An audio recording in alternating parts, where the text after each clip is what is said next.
अपराजिता अड़ुआ दलीय कर्मी उपेक्षा बेगुनिया बोलगड़ निर्वाचन मंडल में बीजेपीर भुवनेश्वर सांसद प्रार्थी अपराजिता षडंगी विरोध में तीव्र है असंतोष।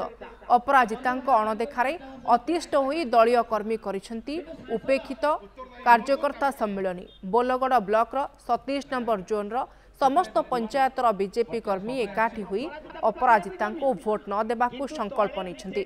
42 डिग्री टाण खरारे मेली बांधी अपराजिता विरोध में घोषणा करिसेंती विद्रोह। गत 5 वर्ष भितर सांसद अपराजिता दिने हेले दलीय कर्मी को पचारि नाहंती। जो बीजेपी कर्मी सहयोग से सांसद हेले से कर्मी को ही अणदेखा कले। यार जवाब आगामी निर्वाचन में दियाजिबो बोली चेतावनी देइछंती कर्मी। अपराजिता को पुणी थे सांसद प्रार्थी घोषणा करने दिन को सबुठी तीव्र विरोध होउछि। बोलगड़ बेगुनिया खोर्धा टांगी अंचल में अपराजिता को विरोध करुछंती खोद बीजेपी कर्मी, जहाँकि आगामी दिन में अपराजिता को भारी पड़िबो बोली राजनैतिक समीक्षक मत रखिछंती।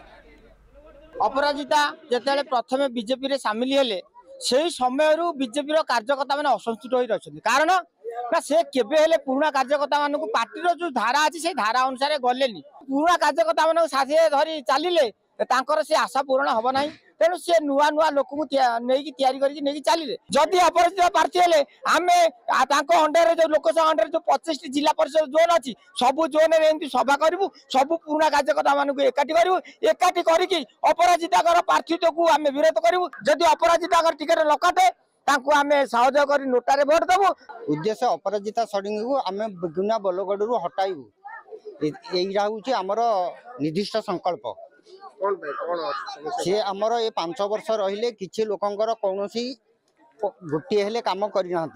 प्रत्येक पंचायत रे मीटिंग करुछंती किंतु पुराना कर्मी मानकू से डकऊ ना कि कहू ना किछि नाही।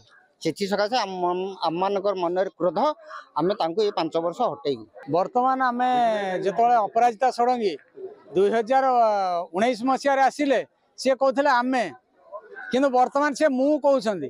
तेणुक आज आम कहूँ जे उपयुक्त प्रार्थी अपराजिता षडंगी परिवर्तन कर उपयुक्त विधायक प्रार्थी एवं एमपी प्रार्थी आम परिवर्तन करा जाए। विकास रो किछि छवि पकई नांती। वर्तमान एठी जो चली आमर मीटिंग से भी जनसाधारण तार जवाब देइछंदी।